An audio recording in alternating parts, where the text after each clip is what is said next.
Bollywood in a crisis mode after the massive success of Dhurandhar, films being delayed, stars freaking out. Let's get into it.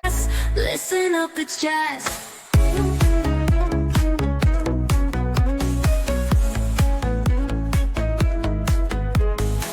What is up, you guys? Welcome back to the Hot Chai Pod, a podcast where we serve all of that sizzling Bollywood tea.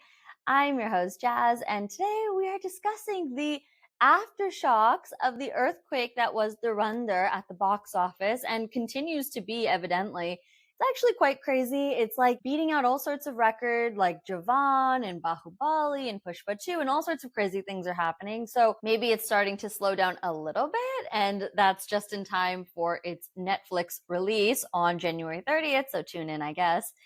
What are we going to talk about today? We have quite a few things on the docket, so I want to go through all of them, including a no spoiler review and kind of my takeaway of the new Karthik Aaryan Ananya Pandey movie, Tu Meri Main Tera, whichever, you know which one I'm talking about.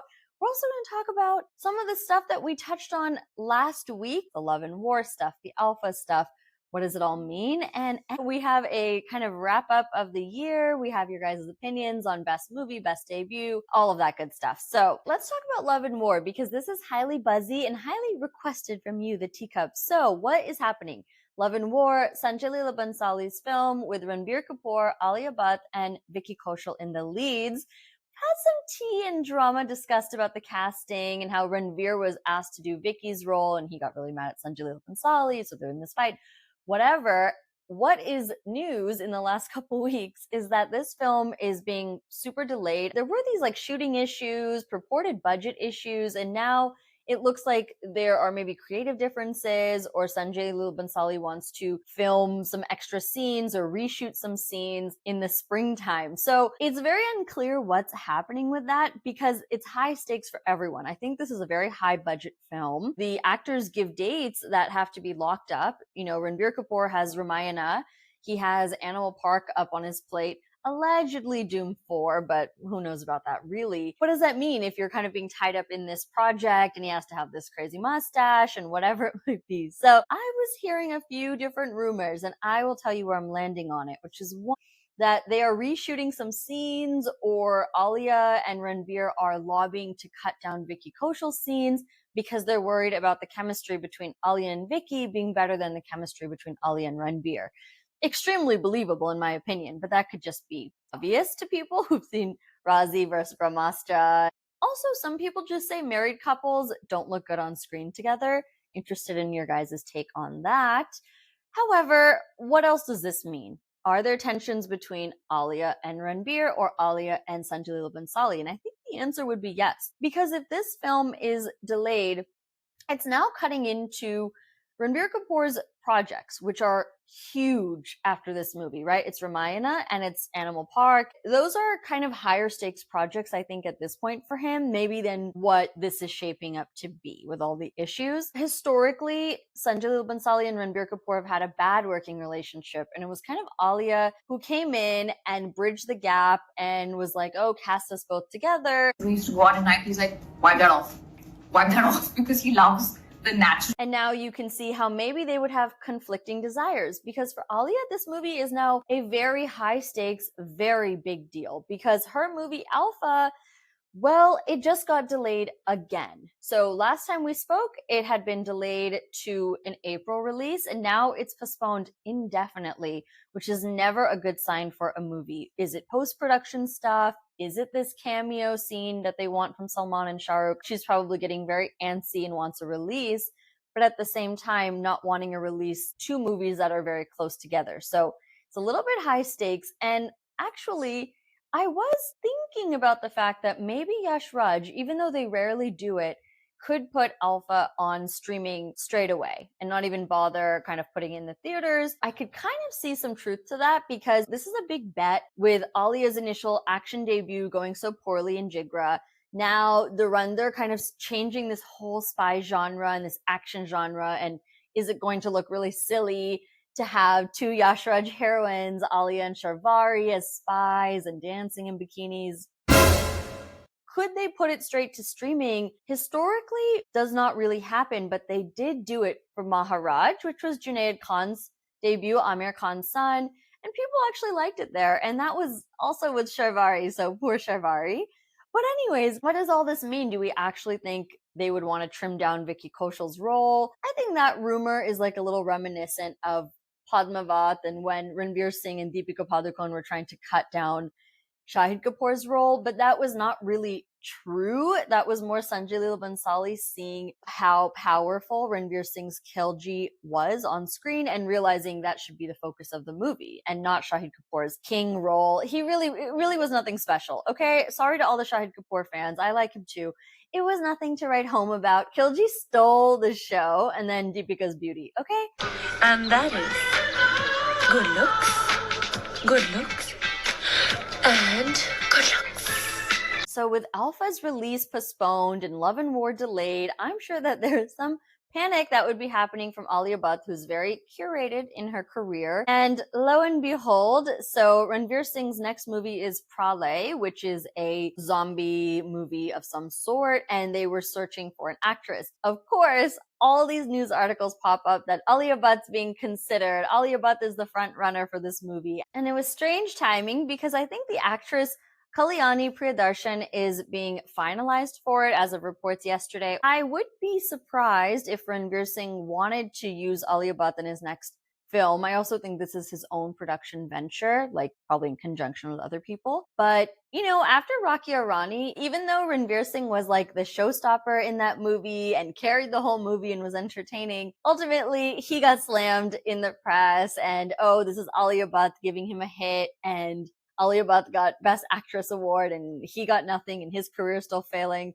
I don't know if you'd want a repeat of that going into his next venture after such a huge success. It's my opinion! And speaking of other stars in crisis, we have Mr. Karthik Aaryan. So I took my mother, Naz, to go see Tu Meri Metera, if that's correct. We'll just call it Tu Meri for short, with Ananya Pandey. I went to the theater last week with her, and I did not have super high hopes because you guys know I don't watch trailers, but I saw some clips, I saw some teasers of the songs. I actually liked one of the songs in the movie, but was I really excited? No. And as I'm walking into the theater, by the way, Dhurandhar is still playing and it's so loud that you can hear it from the hallway. And I'm hearing one of the songs and I was like, should we just go in there? Because my mom hasn't seen it yet.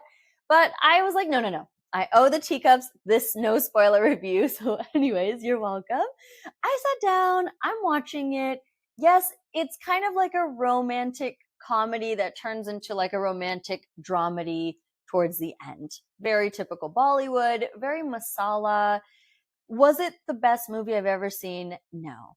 And was it the worst movie? Also no. I would say that it was strictly average. I would say it was entertaining. In terms of the plot itself, it was a little bit weak. You know, they fall in love too quickly. And so the second half of the movie, I think, doesn't have that pulling at your heartstrings because you're not invested enough. And maybe some of that is due to Karthik and Ananya's chemistry, which is a little mismatched. And that's not to say Ananya did a horrible job in this film. I actually don't think she did. She is pleasant on screen. I will give her that. And I think she's become a little bit more. There's still kind of this weird tension with her and Karthik. And you can even see that during like the press tour. Maybe it's because they dated. Who knows? For Karthik Aaryan himself, there was so much hate online about him, like leading up to this movie.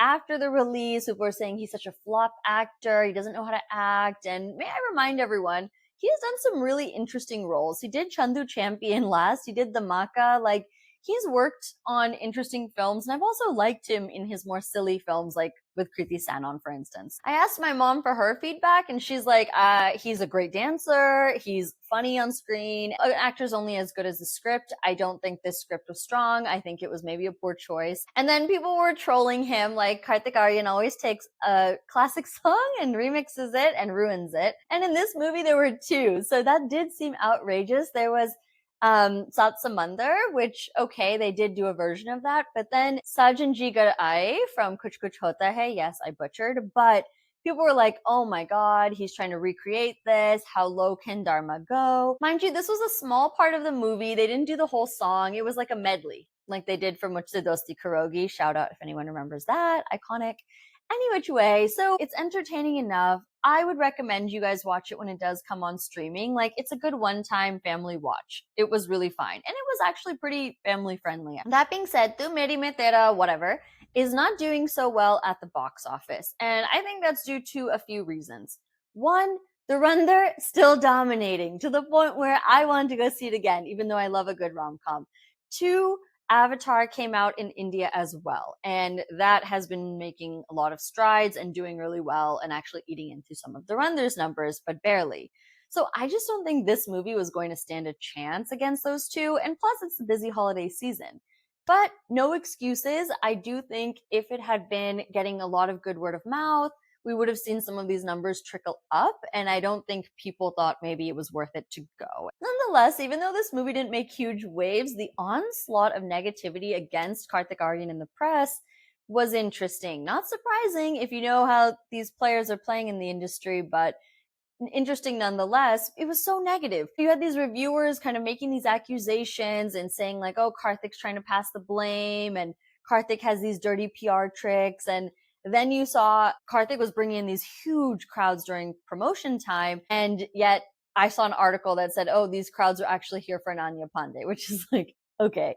So then it makes you wonder, were Karthik and Ananya beefing? As I said, I think they've dated before and had these issues, but that should have been resolved by now. I saw Ananya defending Karthik in some interview, like listing all his like good movies and being like, he is not just like the franchise king or something like that. But I don't know. What do you guys think? Are you going to watch it? Watch it on Netflix or, Prime, wherever it comes out. I'm sure it's a good one-time watch, as I said. So I guess the bigger question is, should Karthik be worried? I don't know if he should be worried. He has, I think, a couple big films lined up. He just announced a movie with Kabir Khan, kind of another biopic. So we'll see about that. And then in the summer, I believe, is his film, not Ashiki 3, but kind of Ashiki 3 with Anurag Basu as the director and Sri Lala as the actress. That's like the controversial movie that he got Tripti, kicked out of. We will see. And speaking of Nepo Gang, Agastya Nanda's film Ickies came out over the weekend and it's doing okay. I think a lot of people are coming to the theater to see Dharmendra in his last film, Rest in Peace, and appreciating his role in that. I'm seeing a lot of positivity around that. However, I am seeing very mixed reviews about the film, basically saying it's disappointing, mixed reviews on Agastya's acting. I'll have to watch it for myself when it comes out on streaming. Maybe this is a movie that should have gone straight to streaming as well, because I don't know who thought Agastya Nanda was going to open up a box office, but maybe that's not really the point, because sometimes you can have a good film and not have it do well at the box office, just like we saw with Dhadak 2. And speaking of, let's get into our teacup time and our 2025 awards. So these are the results from the polls that I put on Instagram. If you're not following, it's at Hot Chai Pod on Instagram. Lots of fun fashion polls, mean commentary, everything under the sun. First category, your top movie blockbuster of the year. The options were Dhurandhar, Sayara, Chava, and Other. And I gave people a place to fill out Other. Nobody did. I could just, surmise what that was. Dhurandhar blew this out of the water with 79% of the vote. And Chava and Sayara being tied for number 2 by a long shot. I 100% sign off on. Actually, I'm surprised it wasn't 100%. Maybe some people don't like action like this, but Dhurandhar, amazing film, best film of the year by a mile. So yes, excited for you guys who haven't seen it to watch it on streaming. And our next category is the Critics' Choice, and the choices were between Mrs. with Sanya Malhotra, Homebound, Dhadak 2, and Other. However, I actually forgot to put Huck on there, and now that it's on Netflix, the reviews and the reception have been so glowing. That was a missed opportunity, but in this case, Mrs. won. I was a little bit surprised. I thought people would pick Homebound.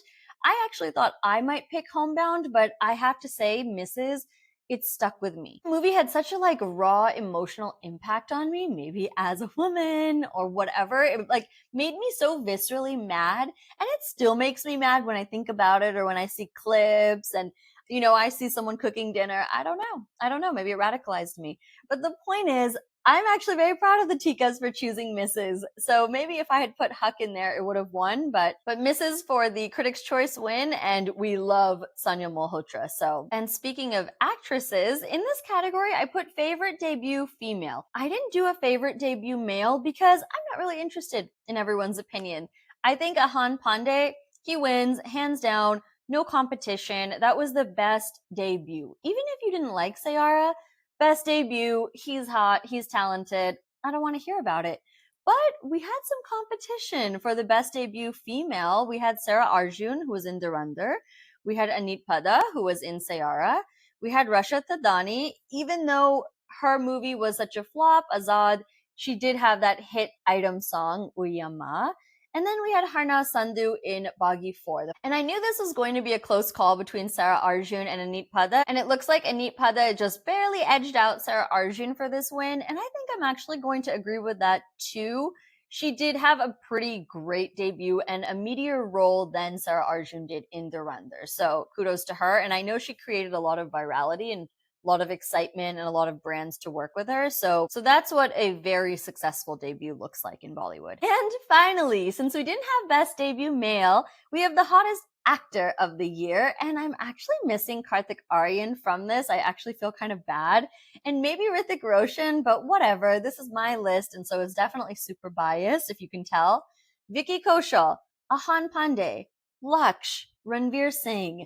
I actually couldn't even vote on this. I couldn't vote on it. It's actually quite hard. Maybe this year I would say Ahan Pandey. Maybe. Because he's like stuck with me a lot. I think Teacups would be surprised because you guys all know my fandom for Laksh. Actually, saying it out loud, I still can't pick. And then with Dhurandhar coming in at the end of the year, Ranveer Singh just like shot back into everyone's memory. And I think that is why he has won with 54% of the vote. Go Ranveer Singh, and Vicky Kaushal and Ahan Pandey tied for second. And my boy Laksh in last place. Whatever, more for me. Stay away. So anyways, I hope you guys enjoyed our awards. It's been a fun year. There's a lot of interesting releases and gossip and other stories that I have yet to address here. So stay tuned. If you liked this episode, please press like below, comment, and share with your friends. And I will be back very soon. Bye. Listen up, it's jazz.